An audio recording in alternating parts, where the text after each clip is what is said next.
Hey, do you want to know how to beat a Journeyman League?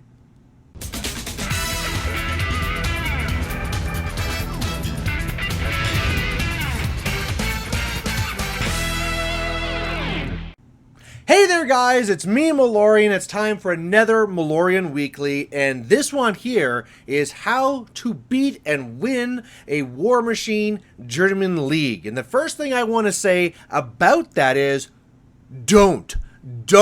If you're the person who's watching this because like, oh, Malorian's going to tell me how to work the system, I'm going to crush everybody, I'm going to win all the prizes, guess what? You're the problem. You're the problem right now. So I got a couple of people who are watching these videos. I got the people who want to know, like, what are the loopholes? How do I beat this system? And if that's you, I just want to tell you no, because you're the when I went back years ago, I talked about how Journeyman Leagues are awful. It's because of people like you. So if you're that person, stop. If you're a person that's here because you're a new player and you want to learn what is it all about, what am I going to get myself into, great. I'm going to be talking about that at the same time while I'm slapping around those sillies that come here and wreck our fun. And the other people just want to hear an old man yell and scream. So hopefully this is something for everybody.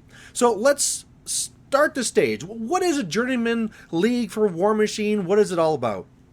Well, this is actually a package that it's one of the formats that you can get there on the Privateer Press site underneath of Warmachine, and underneath there it talks about how you can be playing with all these different armies and going through this process and finding out who's the winner. You can get prizes for painting, prizes for this, blah blah blah, but it's not like a steamroller. I want to really stress this, that if you're looking at this and be like, oh, this is another way we can battle each other and figure out who's better than the other person. No, that's not the whole reason why this format's here. Journeyman League exists to get new players into the game, teach them how to play, growing their collections, and encouraging people to paint. Now, it might not just be like completely new. Maybe it's a experienced player that's starting a new faction. And the reason why this works so well for them is because it starts very small on the first day, just the battle box. That's it. And then the sizes gets larger and larger. Once you get to a certain size, they let you branch out to other casters and things like this. And then in the end, or during this, you're getting points for playing, points for winning, you're getting points for painting, and there's awards that go out. Now, there's been a couple of different versions of these over time, so I want to make this kind of generic, but that's the whole idea of Journeyman League, and that's what it's all about. So if you're a new player in a different area out there, you might want to be asking around saying, hey, can we do one of these? Hey, store owner or, press ganger, can we arrange one of these things? Because it's a good way to pull these people out.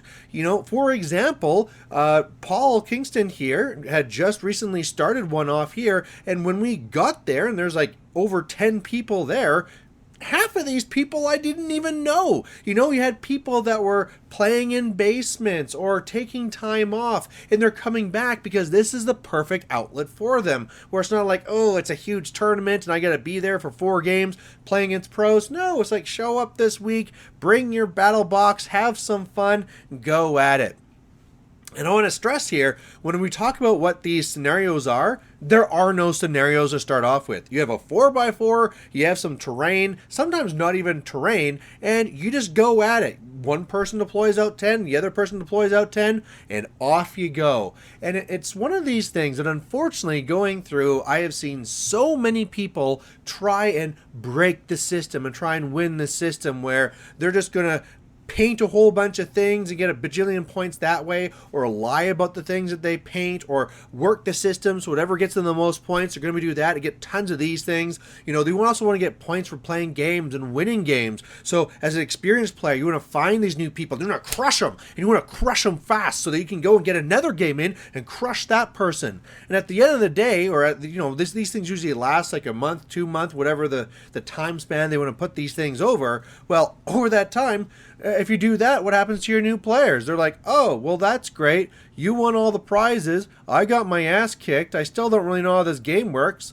Fuck you. That's really what this comes down to. And so that's why I hate Journeyman Leagues, when you have those people there, and I can think it could be an absolutely awful experience. However, when done properly, it can be a really great thing for them. So in reality, if you're someone like me that came into a Journeyman League, my goal is not to win. I don't want to get any prizes. In fact, as much as I'm going to be encouraging painting, I'm not, even if I paint things myself, and I will be painting things, I won't even submit it for points because I don't want to be winning this, right?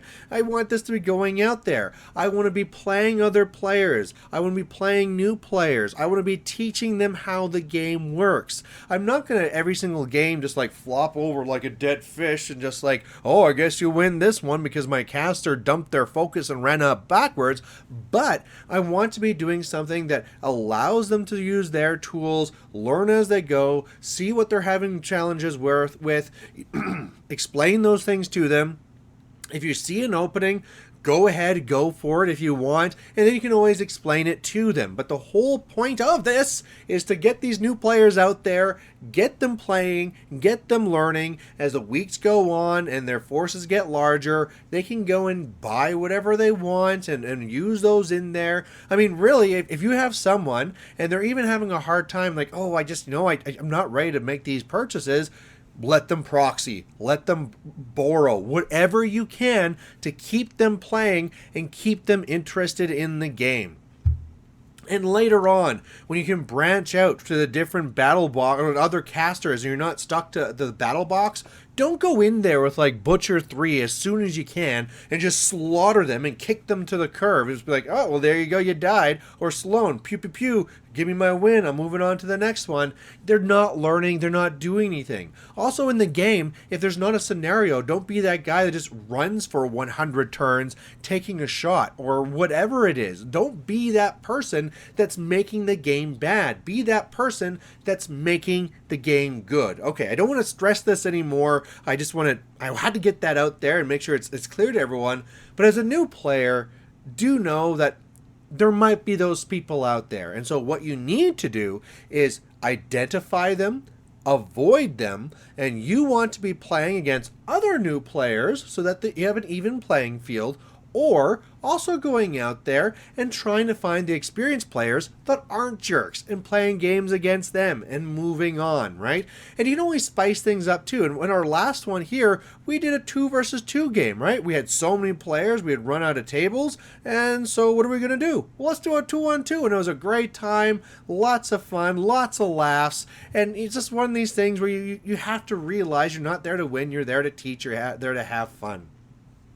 Now, also as a new player, what should you do to try and get into this? Well, I think the very first thing you need to do is figure what faction you want to get into. And maybe it's one you already own and you can just grab those things there and off you go with it. But as well, if you're super brand new and you're trying to figure it out, just look through the different battle boxes. Look at the aesthetic of them. Try and see which one really appeals to you. You like those troll things? Great, go with Troll Bloods. You like those kind of like churchy things? Great, go with Menoth. Whatever looks cool, that's probably the one you want to go with. And if you're really not certain if there's a couple that you want to try around with, ask out there. I bet you there's players in there that already play the factions you're interested in, and they can bring in those battle box things for you to actually try. But maybe you're not even interested in a battle box. Maybe you're like, well, I bought these things and I want to play with them. Well, then do that. Talk to the TO, talk to your players and be like, okay, well, I know the Signar battle box is Beth Maddox, but I got this Kane 1, and I think Kane 1's pretty cool. We'll use it. Use it. That's the whole point of this, right? You as this new player are not there to work the system. You're not that expert there with the Butcher 3 killing everybody. You're there to play with the models you like, and that's okay. That's fine. These things can be flexible to make it actually achieve the objectives it's supposed to be having. And, same thing as the game goes on and you're trying to expand, well, where should you be doing this? If all of a sudden you have 15 extra points, depending on the format, you might actually have to spend that in Warjack points, and you don't have to spend them all. If the Jack you have is 13 points, all right, go get a 13-point Jack. Who cares, right?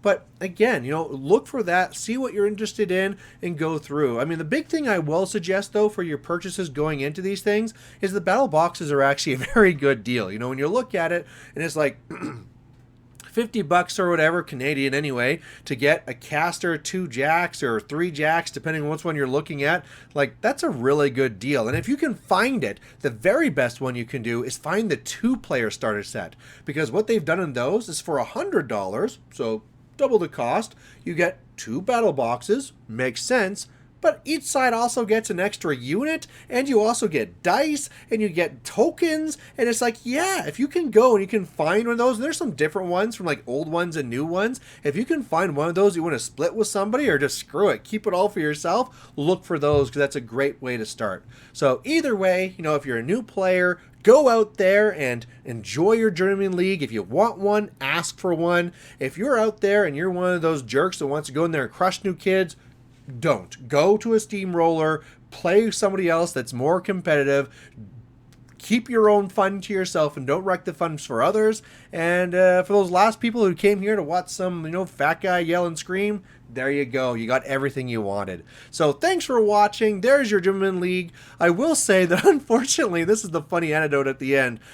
I had intended, when I went to week 1, to do battle reports for my games, but I kind of screwed up. I went with the old battle group that has Magnus 1 and a Mangler and a Talon and a Renegade, and it turns out it's a Mangler and a Rover now. So I could have, you know, taken pictures, but I was using proxies, and I know people complain when there's proxies in my battle reports, so whatever. I didn't do it for that, but I'll be doing battle reports for some of these follow-up ones. So watch for those nice, small, like 15-point games, or maybe I can get another quick battle box one in, and I'll have those up there as examples. Either way, thanks for watching. I'll catch you later.